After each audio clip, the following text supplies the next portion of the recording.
This was a targeted attack on the Capitol Gazette.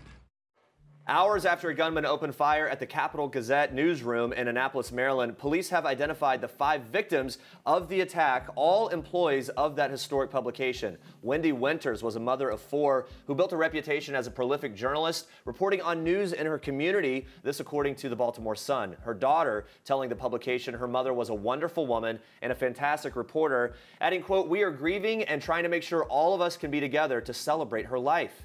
Rob Hyacin was the assistant editor, according to his byline, and his brother Carl honored him on Facebook late Thursday night, writing in part, "I am devastated and heartsick to confirm the loss of my wonderful brother. He was one of the most gentle and funny people I've ever known. Hug your loved ones like there's no tomorrow."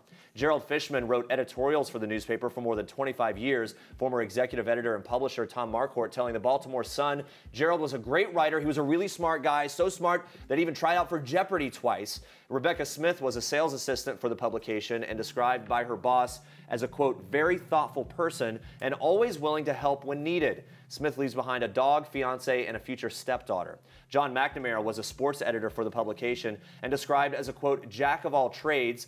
A reporter at the newspaper adds Mcnamara was a loyal friend and willing to mentor young journalists. He never allowed his professional distance to detract from just being a thoroughly decent person.